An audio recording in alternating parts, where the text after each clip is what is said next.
Hi mga B! Yeah! This is your Bicolana vlogger, Miss RJ Channel! Hi mga B!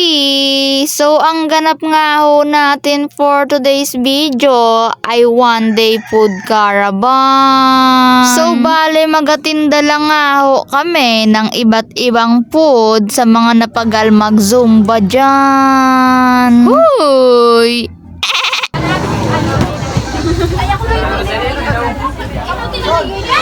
So bale mga B, mga first year and second year nga ho yung mga naga-zumba at kaming mga third year eto nagatinda.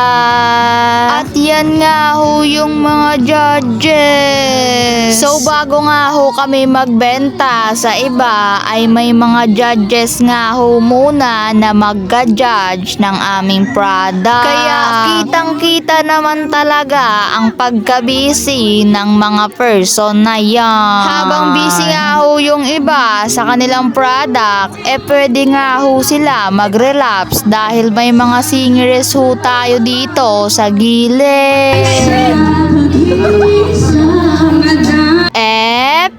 Habang damang-dama nga ho ng dalawa yung pagkanta, dito sa ground, damang-dama din nga ho yung saya dahil naga-team building nga yan sila. Dito nga ho sa loob ng campus for today's vlog, ang mga tao nga ho dito ay may iba't ibang channel. May iba't ibang ginagawa.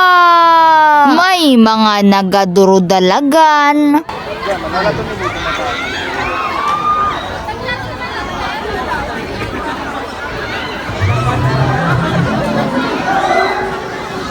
May mga nagakita sa mga nagadurudalagan. May nagatinda. Pero ang saro didi kauduuna. Tahimik lang yan siya.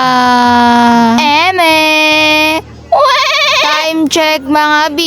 It's alas 10 ning pagkaaga. And product update, wala pa masyado benta. Kaya nilibot mi na. Nilako ba? Mayad nga ni kay may nagbarakalman. Pero kung wara ay ambot na lamang.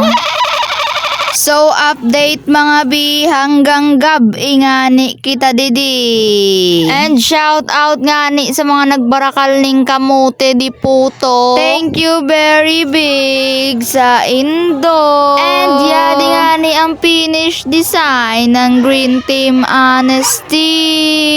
Bale may contest nga na pagarayunan ning classroom kada team kaya may paganon. Kasalukuyan pa rin nga ho tayong naghahanap ng mga taong may pera na bibili ng aming puto. Dahil yung iba nga ho, naubos na daw yung pera nila sa ibang nagtitinda. Aray mo. Shout out nga ho kay Joy Magallanes na birthday sa adlaw na ina. And shout out din nga ho sa Team Yellow Respect.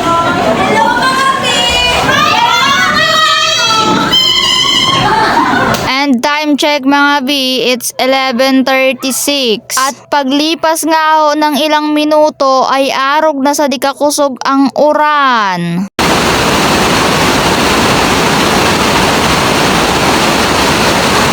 Ay kung arog sa di kakusog ang oran tapos lain pa nagtuturo ang atop nyo, kagayon daw magkaturo. And ayun mga B, hanggang dito na lang nga muna at abangan nyo na lang nga yung part 2. Bye bye!